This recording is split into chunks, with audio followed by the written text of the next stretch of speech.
Namaste. Welcome to Sacred Sunday Sadhana number 8.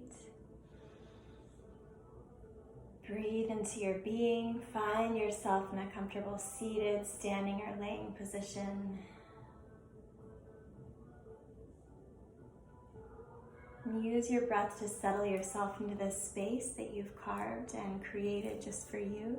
This sacred time to remind yourself of how to use the things that we learn on the mat out in the actual real world, because that's what yoga is. Yoga is about being able to integrate the deep philosophy and history and spiritual practice of yoga into real life. We yoke the whole experience.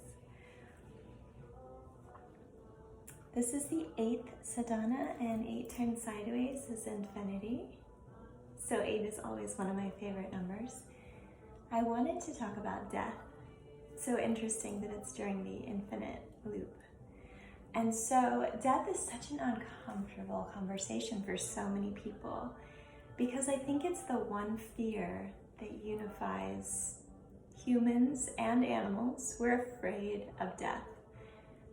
We're afraid of the concept. Many are afraid to talk about it, think about it. And so let's do it. Let's dig in. I like to be uncomfortable, especially when it's in a controlled setting where I know, like, okay, I can be uncomfortable right now. It's gonna be fine. So get yourself really comfortable. Be ready to kind of just dig in and look at some concepts about death.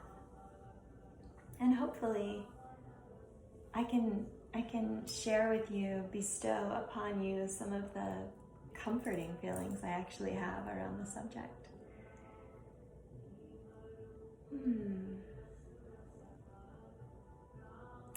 So the first thing that comes to mind is that I have a 10-year-old who is terrified about death.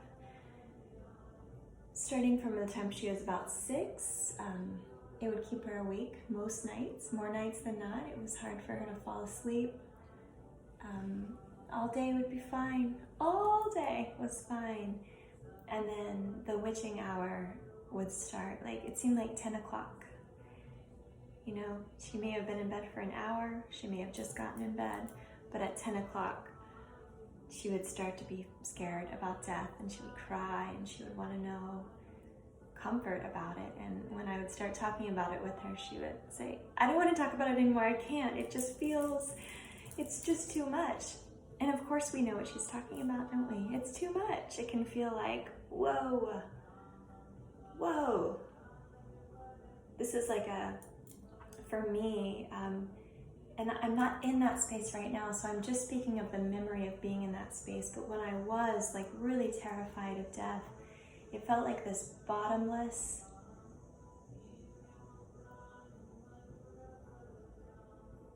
it just felt bottomless. It felt groundless. It felt all-consuming. It felt empty at the same time as being full, if that makes sense. So I think children, run through that pattern of being scared of death. And my 10-year-old now, I heard her pushing a friend on the swing the other day, and she said, look, I know you're scared about a lot of things in life, but just don't be afraid to live. I understand if you're afraid to die, everybody is, but try not to be afraid to live. It's so much fun to swing on my swing, and I just felt so happy because often those who are afraid to die are also afraid to live. They're afraid, like, oh no, I'm gonna die, and I'm also so afraid to take any chance or do anything outside of this like very controlled set of circumstances, because if I do, then I might not feel comfortable, or I might not feel like I'm in control. And since I can't control whether or not I'm gonna die, I'm gonna control my life, and I'm gonna just be in this safe little area, and I'm only gonna do these things, and I'm not gonna do anything outside of that, because anything outside of that comfort zone makes me feel unsafe. And so being afraid of life it's kind of counterintuitive, right? Counterproductive for sure. So just check in with yourself. Are you afraid to live? And obviously, we need fear. We need fear. We've talked about the ego a lot. The ego allows us to be scared so that we don't stick our hand in the fire. We don't run out in front of a Mack truck. And I don't think it's the ego, but we also have, we've got that gut sensation and even the third eye sensation of meeting people and just knowing like, no, this feels dangerous to me. And so those kind of fears or sort of clue-ins or intuition and that built-in ego of not getting hit by a truck, getting burned, those things are good. Like, it's good to have some fear. But the way we've allowed fear to cripple us, I think, has made death seem like this unsurmountable topic. So here's some thoughts I have. And I'm saying this mostly because I've met some adults lately who are scared to die. And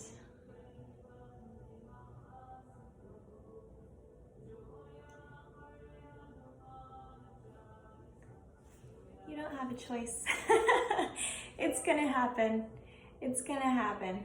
It kind of, I don't know if this is gonna fit, I'll just say it first. It's sort of like you don't have a choice whether or not you're gonna go to sleep at night, you know? You have to go to sleep. And so if you welcome sleep and allow sleep to come over you, it's beautiful, and you get to dream, and you get to be, and you wake refreshed with your Wu Qi regenerated and just feeling great. And if you don't sleep and you fight sleep and you push away sleep and you stay up as late as possible and you say no to sleep, eventually you're going to sleep. And maybe death can be the same way. Like, can we just embrace it like the final sleep? Like, it's going to happen. We are going to have to go to sleep at some point, the big sleep. So I don't know if that's comfortable or if that feels good. That just came to me for the first time. But here's how I wrap my head around and my heart around and my soul around death. I don't believe that this living here that we're doing on earth, it's not easy. I don't think life is easy. I don't think it's all rainbows and kittens. I think this is a really challenging experience for us. And when I say us, I'm speaking to the beings that we are. And yes, we're in a human body. So we've got these beautiful temples that we're walking around of that are made of the genetic material of the temples of our ancestors. But we're more than that, as you know. So the wisdom of yoga says that this is the Annamaya Kosha, the food body. This is just made of food, you know? This is really all the food that we eat. That's what this body is. And food decays, the body's going to decay. And so when the body dies, when cells die, when all the cells die, when the heart stops pumping the blood through this beautiful physical Annamaya system, then the body dies. The body transforms into soil, and new life grows from that. So on one level, it's already happening. Like, this is already happening. The decay began the day that we were born, you know? Certainly the day we stopped growing, right? Physically. But there's more to us than that. We're not just skin bags, you know? We've got more. So inside the Annamaya Kosha is, of course, the Pranamaya Kosha. And that's the energetic body. That's the energy that moves through. Do you believe in science? Do you remember that energy is never created nor destroyed? It just is. Energy exists, and it travels, and it's moving, and it's fluid, and it's in you. And it can be a concept that's kind of hard to grasp. but you know that you have energy in your body. You know that you have your own energetic signature. You are a vibration. You are like music. You are like sound. You are like light. You have energy in your body. That energy, those impulses, show up physically in the nervous system, and they send signals to and from the brain, and the brain is like the Annamaya Kosha, the food body brain control tower that's kind of integrating those two systems of energy and food to, allow us to walk and talk and think and move and breathe and do those things. And then there's even more. We're not just those two systems together. Inside of that, we're the Manomaya Kosha, which is the mental and emotional body. So the mental body is also, it's the three things integrated. Then it's the electrical impulses inside the brain, the physical brain, creating sensation, feeling. And from those feelings, you feel sad, you feel angry. From those feelings, you can make an emotion, which is an energy in motion. And there's a choice to do these things. And that choice, it starts to get a little more esoteric and a little less conformed and fit into a model of any sort. But there's that epic debate of free choice or free will, and this is where that comes in, because we're making choices constantly, and there's no algorithm to show like what choice we're going to make or why, or how many times we're going to make this choice and then suddenly make a different choice. There's something about us, there's something else. So beyond the physical body, beyond the energetic body, beyond the mental and emotional body, there's something else. And first, yoga says that fourth body is the Vijnanamaya Kosha, the wisdom body, the witness body, the one who notices and observes. And I don't mean observation with the brain and the eyes and the senses. I mean even withdrawing the senses. If you plugged your ears and closed your eyes and took the attention away from your taste and smell, and you just withdraw, there's still a lot to notice without the body senses. The senses really belong to the Annamaya Kosha. It's all part of being a human. But this Vijnanamaya state is kind of like a stage where everything plays out, where you notice. You can notice the physical body, you notice the energetic body, you notice the mental body. And if you can see all those things, then there must be somewhere that you are seeing those things from. Does that make sense? It's kind of like how you can't tell yourself something you don't already know. Same sort of concept, but I don't mean to drag you in a different direction. But the Vijnanamaya Kosha, that wisdom state, is just a state of being. And it doesn't require electrical impulses, and it doesn't require a body, it doesn't require a mind. It just is. But there's even more than that. Deeper, even deeper, there's the seed self. So the fifth body, the fifth kosha, the Anandamaya Kosha. Anandamaya Kosha is what you really are. Not this you, not your skin bag, not the electrical impulses that are helping you to control your skin bag, not the mental projections that you create with your Manomaya Kosha, and not even the stage from which you notice all those things. But beyond that, deeper than that, is you, your seed, your potential, and it's full of pure light. It's full of light from divine source. You can call it collective consciousness. You can call it God. You can call it the universe. But you have it, and you know you have it. And if you don't know you have it, try to imagine what it would be like if you did know that you had it. My teacher, Carrie Elizabeth Smith, used to say that. If someone said, I don't know, she would say, What would it be like if you did know? Because you do know is the thing. You know. So dig deep enough until you get inside that space where you know you know. You know that you know. You know. So from this bliss body self, this divine spark, when this body fades away, when this body decays, when the electric impulses leave this body, still I have my light, my seed self. This is just one platform. This temple, this is where my seed self, this is where I'm living right now. I'm having a human experience. You are having a human experience. You are a being having a human experience. And that's going to come to an end one day. And that's sad. Man, that sucks.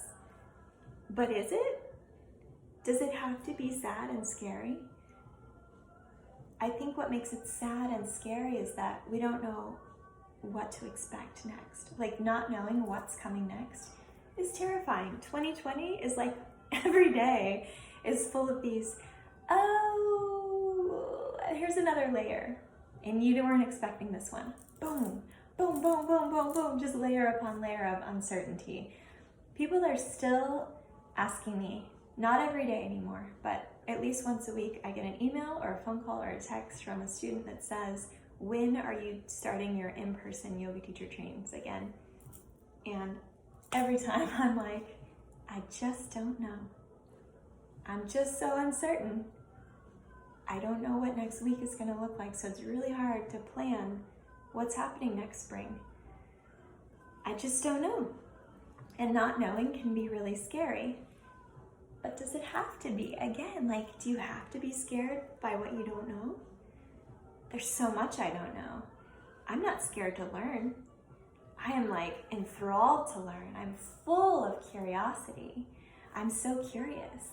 I ask a lot of questions because I want to know. And the amount of things that I don't know, that doesn't scare me, that excites me. So what if we could get excited about death? You know, what if we could just get really excited, like, oh my gosh, there's this thing that's going to happen to me. I'm hoping in, 48 or 58 years, I'm going to like leave this body experience and I'm going to do something different. And I can't even fathom, like the human brain cannot even process what that would potentially be like. It's nothing of this dimension. It's nothing that's in the realm of our experience. And all we know is what we've experienced and what we've been told that other people have experienced and what we've read and seen written and seen in movies. What if we got really excited, like, yeah, this is what I'm doing now. Like, this is the trip I'm on right now. I'm being a human. I'm on Earth. It's incredible. It's crazy. I experience pain. I experience heartache. I experience joy and bliss. I experience so many wonderful feelings and endorphins and hormones, and I make decisions, and I've built this life where I come into this extra temple that protects my actual temple. It keeps the rain from getting on me, but if I want to go out in the rain, I get to go experience that on my skin. And I get to have these things called the senses where I can feel and smell and taste and touch and see. I think I said touch twice here, I forgot here. Like, this is an awesome experience being a human. It's cool. It's hard, but I'm not afraid to do what's hard. That's why I'm here. That's why you're here. You signed up for this. You signed up to come and be here in this human experience. And of course your limited brain is telling you, I'm scared because I don't know what's happening next. Can you open your heart around that? Remember last week when we talked about fear? Can you feed the love wolf more? Just start feeding into your love and your curiosity and your generosity and your forgiveness and your compassion. Feed all of those things so that your love grows so big, so that maybe you can become really curious and excited, like, yeah, that's gonna happen. And just like any ending, it's bittersweet. You know, graduating from high school or having a child graduate from high school, it's like there's so many emotions mixed in. I'm so proud of you. I'm so excited. I'm terrified. What's going to happen? What's coming next for you? What are you going to do with your life? But it's not like debilitating fear the way that some of us have built that construct around death. So I'm hoping that makes sense. So one thing that comforts me is that this isn't me, and I know that this is going to die, but I don't actually believe that my seed self, I keep pointing to my belly button, like this is where I really live. I'm just a tiny little Sally living in a belly button, but I don't know what's going to happen next, and I don't need to. Like, I'm just not in a practice of needing to know. I'm excited, and you know what allows you to be in a practice of not needing to know? Do you already know what it is? It's trust. You have to trust. And what's the ultimate goal of yoga? Do you remember the 10th of the yamas and niyamas? It's Isvara Pranidhana, total surrender to God. There's a lot of, different ways you can interpret that, but what I take from that is trust this process. Like, just completely allow the trust to envelop you inside every moment. Allow yourself to stay connected to Source. And the moment that you get disconnected from Source is when you start to feel scared or impatient or angry or jealous or anxious. Any of these things really come from when you cut yourself off from trusting. It's not easy. None of the work is easy, but it's very simple. So restore your trust. Just restore your trust. You have to leap blindly into trust. You can't wait until it feels like, well, let me read a little bit more and then I'll see if I'm ready to put my feet in that water. That's not what it's about. It's about finding the courage to open here and to blindly jump into trust. By its very nature, you can't know what it is that you're jumping into when you jump into it. Otherwise, you're not trusting. You're just like believing something that you've read or seen. This is something deep within you that you have to find. And the 10 niyamas and yamas of yoga, it's like a laid out path of like, hey, if you can work with ahimsa, and if you can work with satya, and work with asteya, aparigraha, brahmacharya, if you can work with all that, then you progress and you get to move into saucha and tapas and svadhyaya, and eventually, oh, and I forgot santosha, just acceptance. And then eventually you get to Ishvara Pranidhana, which is, I trust this. I trust this so much. I'm willing to just leap into the darkness because the trust that I have is so strong and so solid. I believe in something outside of this. I believe in something. And I know it, not with my brain. I know it with my heart. I know it with my throat. I know it with my third eye. I know it with these upper chakras. Remember, the heart is the bridge between the lower three and the upper three. So I feel like we know truth in our heart, in our third eye, in our crown. I said heart when I pointed to throat, didn't I? We know it in the heart too. We know it in the heart. And then the heart is what sends the message down into the lower three chakras. The heart is like, hey, human chakras. These are the being chakras. These are the human chakras. Hey, human, feel this. It's going to be okay, because up here we understand what's happening. So down here, I just need you to feel, I need you to also be relaxed and good.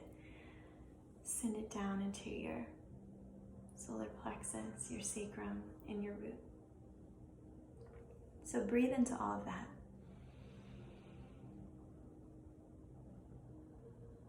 The flaming lips have that song that I've only recently been introduced to.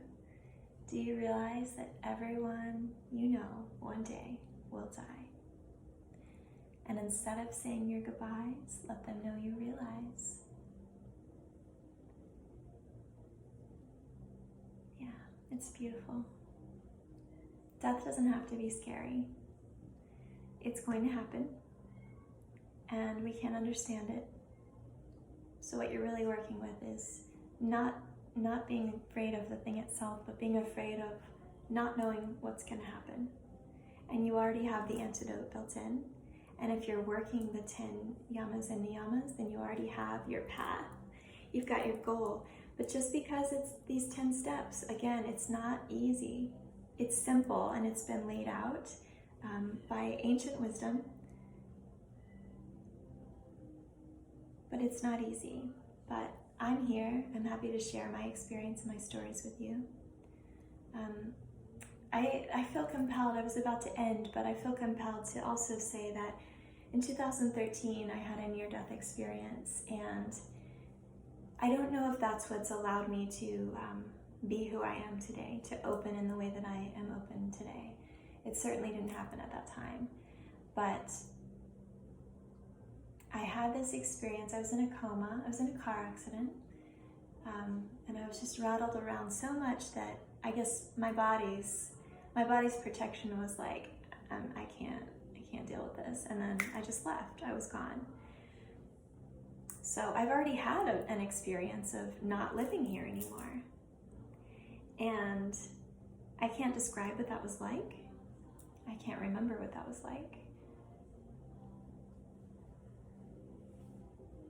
But I remember waking up, and everything was so loud and so bright.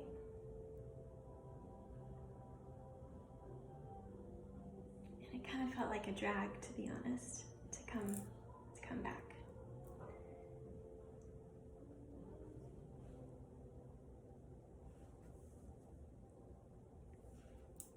I love being alive. This experience is so fantastic and wonderful. And for me, the whole point of being alive is to be in love. To be in love with my children, to be in love with my cats, to be in love with a partner, to be in love with my friends, to be in love with my family. Being in love and forming close connections. Man, being a human is amazing. But there's more. There's more than that. And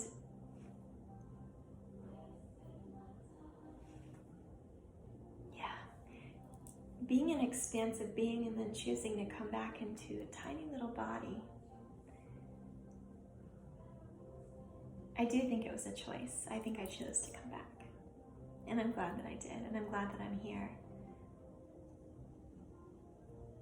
And that's all I'm going to say about that at this point in time. If you want to know more, you can call me, text me, take me out for coffee. Let's talk. Another thing just came to me. This will be the last thing, and then we'll close it up. You're supposed to be scared of dying. Otherwise, everybody would just if we weren't scared of that, what would prevent us? What would keep us here? Why would we stay here if we knew how amazing it would be outside of this experience? This is hard. I don't want to say hell, but we create hell for ourselves, right? We create these miserable experiences for ourselves. We make it hard. It's not easy to walk this path. So you're doing a great job. Keep it up. You're supposed to be afraid of death, otherwise you would just check out. But maybe you can find a way to be both committed to staying here on earth during this time until it just naturally isn't your time anymore. Maybe you can do that commitment while at the same time being excited about and curious about what's going to happen next instead of scared. So flood yourself with love. The more fear you repress, the more it's going to grow. So feel it, check in with it. When I say don't feed it, I don't mean don't feel it. Feel it. Notice, how do I feel about death? What do I think about dying? What do I think about the people around me dying? How does that feel? Sit with it. Spend time with it. And then come in with that love and just notice, is this something I can get really curious about? Is this something that I can accept and embrace and commit to staying here on earth, while at the same time realizing that that's just the next thing. It's just the next chapter, the next experience. Because you will cease to be a human, but you're never going to cease to be a being.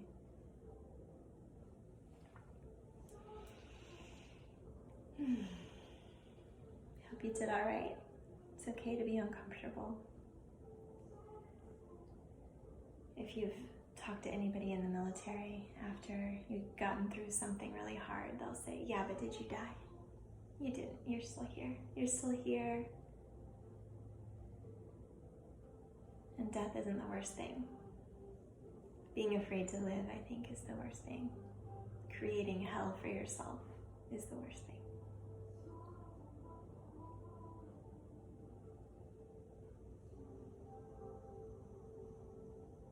Hope you have a beautiful Sunday. I'm excited to see you next week, share with you. And I always love hearing your feedback. It's beautiful.